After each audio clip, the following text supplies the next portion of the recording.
Welcome to The Explainer. Today, we're diving into a story that hinges on a single lost object, one single lie, and a single unanswered phone call. It's a modern love story that spirals into a day of total chaos, all building to one impossible moment of truth. So let's jump right into the middle of the crisis. We've got a character named Abby, and she is in a full-blown panic. Why? She just lost an iPhone. But this isn't just any phone. No, this was a gift from her boyfriend Vinoth, and it's basically the symbol of their entire relationship. Now, to really get why she's panicking so hard, we have to rewind the clock just a little bit. Because this day didn't start with disaster. It actually started as one of the best days of her life.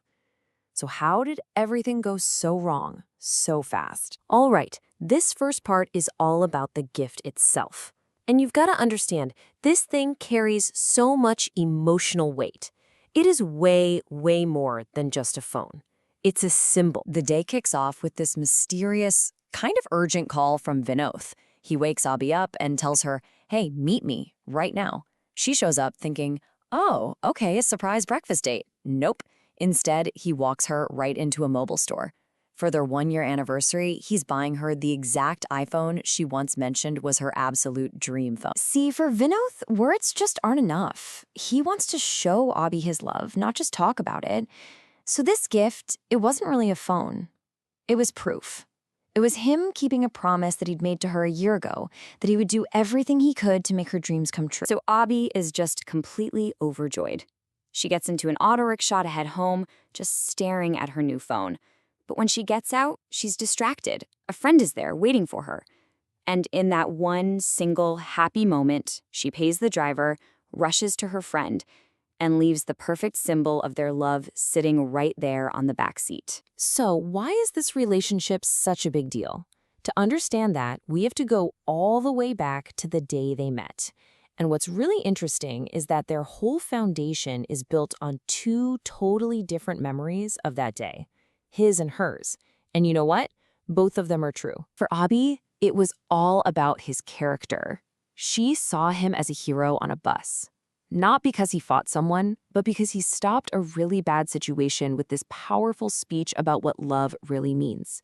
But for Vinoth, he fell for her wit.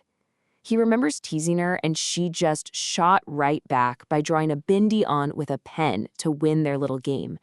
He saw her charm, she saw his soul. Okay, so the phone is now lost out there in the city, and it's about to go on this incredible, twisted journey.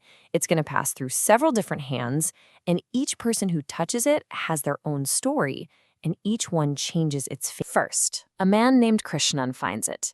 His first thought? My lucky day, I'll sell it.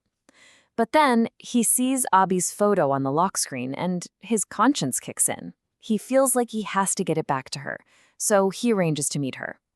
But just before she gets there, a huge commotion breaks out, and a desperate, unemployed guy sees his chance. He snatches the phone off the table and just bolts. Now the thief, he needs to sell this phone fast. So he cooks up this desperate, heartbreaking plan. He decides to use Abby's picture on the screen as a prop and invent this whole story about his dying girlfriend. And he is about to pitch this lie to the one person in the entire world he absolutely should not. And this, right here, brings us to the climax. This is that moment of just impossible, almost cruel coincidence, where all these separate threads, all these different people are about to collide in one incredibly tense moment. So picture it. Vinoth is leaving work. He's had a great day, nailed a presentation, and he's just thinking about his anniversary dinner with Abby. That's when the thief spots him, a well-dressed guy in a tie, and thinks, perfect target. He runs up, having no clue who he's talking to. He starts his desperate plea, holding up the phone as proof. "Please, sir, help me. This is my girlfriend," he says, pointing to the screen. And Vinoth finds himself staring directly at a picture of Abby, the woman he loves. Vinoth is just frozen. He's trying to process what is happening. This is bizarre. It's infuriating. The thief's words are just ringing in his ears. And just as this wave of confusion and anger washes over him, his own phone starts ringing in his pocket. He pulls out his phone. The screen lights up. There's a picture of Abi, and the caller ID reads, "My love calling." The thief sees it. He sees the photo on Vinto's phone. He sees the same photo on the phone in his hand, and he realizes he's trapped. It's an impossible situation. He drops the stolen iPhone and runs for his life. So Vinod is just left standing there, completely stunned. In one hand, he's holding Abi's phone, now recovered. In the other, his own phone is still ringing. It's Abi, totally unaware of any of this drama. But all Vinod can hear are the echoes of that thief's lie about his dying girlfriend. And this is where the story leaves us, right on that gut-wrenching cliffhanger. We don't find out if he answers or what he says, because instead, the author pivots.